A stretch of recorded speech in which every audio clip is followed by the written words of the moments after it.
Hi, I'm Rob from B&H, and in this video we're going to take a look at the 828X audio interface from MOTU.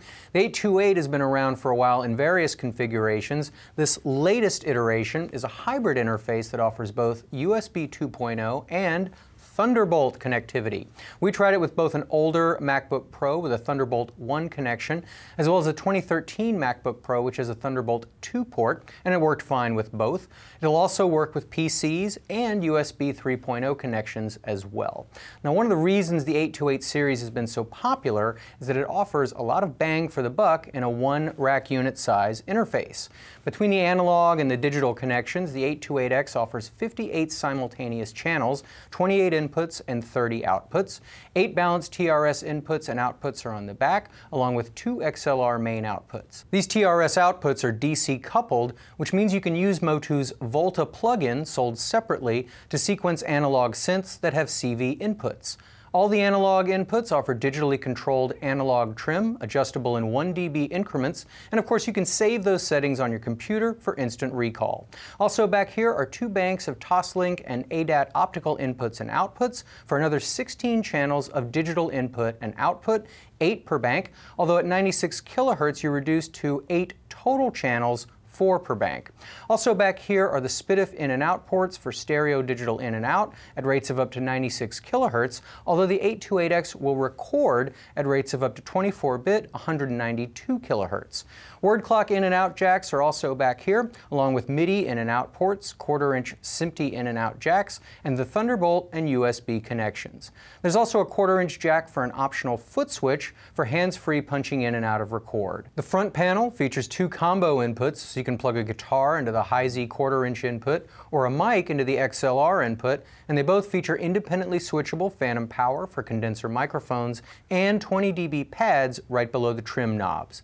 The mic pre's offer a respectable 53 dB of gain. A nice touch with these mic pre's is that they feed these TRS sends on the back, allowing you to insert outboard effects and then bring them back to one of the TRS inputs. These 2 inputs feature V-limit, which is a hardware limiter. When engaged, signals can go as high as 12 dB above 0 without clipping. Additional protection is also available via MOTU's soft clip function. The meters for the mic and guitar inputs are 10-segment LEDs in 2 columns. We've also got 4-segment LED metering for the 8 analog ins, the stereo PDIF input, and a 5-segment LED for the main output.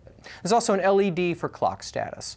2 headphone jacks are on the front. The top one is hardwired to mirror the main XLR outs on the back. From the factory, the volume knob controls the main outs and this jack, but you can program the knob to control any combination of outputs. The second headphone jack can be a discrete output, but can also mirror any other output pair if you prefer. The front panel also features a backlit LCD, which allows you to control the QMix Effects mixer and effects. Most users will probably prefer to use a computer to work with QMix Effects, but a really cool feature of the 828X is that you can use it as a standalone digital mixer without a computer, so in those situations you'll use the LCD and these 4 knobs to adjust settings. I like the QMix Effects digital mixer a lot for 2 simple reasons. It sounds good and it's easy to use. The mixer allows you to record, monitor, route, and process your live inputs without latency or additional processor strain on your computer. You can apply DSP effects on inputs, outputs, or any of the 8 stereo buses.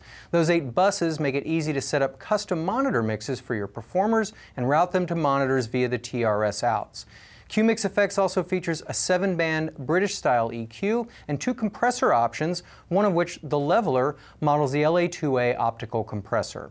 Reverbs and DSP mixers on interfaces often sound less than stellar, but the classic reverb on the 828X is quite good and gives you up to 60 seconds of decay. You can also make adjustments to QMix Effects wirelessly on an iPad using the TouchOSC app, and MOTU supplies the overlay you'll need. We tried it out and it worked, although the 828X does have to be connected to a computer for this to work. An instrument tuner and audio analysis software is also on board, including an oscilloscope, real-time FFT, XY plot, and graphic phase analysis. The 828X also ships with Audio Desk, a DAW that offers 24-bit recording and editing and 32-bit mixing, processing, and mastering. It basically resembles a scaled-down version of MOTU's flagship DAW, Performer. But of course, you can use any DAW that supports Core Audio and Core MIDI on the Mac, or standard Wave and ASIO drivers for Windows. We tried it out with Performer 8, Pro Tools, Logic, and Ableton Live on a MacBook Pro, and it worked great with all of them. The 828X does come with a nice lengthy USB 2.0 cable, but if you want to use it as a Thunderbolt interface, you will need to pick up a Thunderbolt cable separately, since MOTU does not supply one. So hopefully that gives you a reasonable overview of the MOTU 828X, a feature-rich and versatile audio interface. I'm Rob from B&H, and thanks for watching. Whether you're a hobbyist or a professional, B&H has the answers to your questions. Experience a world of technology at our New York City Superstore. Connect with us online or give us a call. Our staff of experts is happy to help.